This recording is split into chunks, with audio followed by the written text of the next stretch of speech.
ஆரம்பத்துல நான் எல்லாம் செய்யதானே. அதுக்கு என்ன அர்த்தம்? நான் எல்லாம் கொடுத்தானா இல்லையா? உனக்கு தெரியுமா தெரியாதா? எல்லாம் கொடுத்தா அதனாலதான் நான் என்ன செய்றேன், ஏதாவது நான் ஒரு இது இப்போமா அந்த மக்கள் கிட்ட நான் உன்ட்ட தருவேன். அவ வந்து இப்ப என்கிட்ட வந்து நீ கேட்டு வாங்கிக்கா அப்படின்னு சொல்லலாம். அந்த மக்கள் பேர வேண்டியதானே. ஏழு அந்த மக்கள் நான் சொல்லி அனுப்புறேன். என்னமோ உன் வீட்டுக்கோ எந்த மக்களுக்கோ எந்த குறைய வந்தா நீ காரங்கிற மட்டும் என்கிட்ட வாக்கு கொடு. அதுக்கப்புறம் வந்தா என்கிட்ட வந்து எந்த குழப்பம் செஞ்சதுக்கு என்ன மட்டும் நடுவாட்டில் எடுத்து விட்டாங்க. அப்ப அதுக்கு என்ன அர்த்தம்? அதுக்கு என்ன பதில்? நான் கொடுக்க மாட்டேன்னு சொன்னேன். எல்லாமே நான் செய்ய தானே செஞ்சேன். நான் ஒரு விஷயம் செய்யாம இருந்தேன்.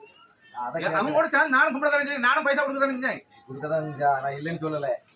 அப்புறம் அப்ப அவ்வளவு விஷயம் நடத்துனாங்க. எதுக்கு யாருக்காக நடத்துனாரு? நான் சொல்லதான் நீ கேட்பே கேட்க முடியும். நான் என் மனசுல இருக்க நான் கேட்கல. மனசுல இருக்க நீ கேட்காம நான் தப்புன்னு சொல்லல. நான் மக்கள்கிட்ட தப்பு இருக்கு தப்பு இல்லை அப்படின்னு நான் அவட்ட சொல்லல. இப்போ நீ அந்த பொருள்ல அவ வந்து இருக்கா, அவளை நான் என்னால ஒன்றும் செய்ய முடியல. இல்லைன்னா நான் அவ்வளவு நாள் முன்ன வந்து தட்டி விட்டேன். அவ என்கிட்ட அப்படி எனக்கு அப்படி இங்கே இடம்டா அப்படின்ட்டா, இங்கே இடம்டா அப்படின்ட்டா. நான் என் இடத்துல கொடுத்தேன். அதனால நான் அந்த இடத்துக்குள்ள கொடுத்து அவங்க ஒரு அவங்க சாமி அவங்க கொண்டு போய் அவங்க வீட்டில் வைக்கலாம். இது எந்த பிரச்சனை இல்லையா? நான் என்ன சொல்றேன், அந்த பொருள் உனக்கு வேண்டாம்.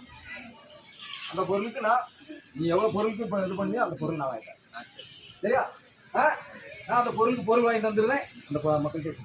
அது உனக்கு வேண்டாம். அது நான் சொல்லிட்டேன். யாருக்கு நீ சொல்லிட்டா.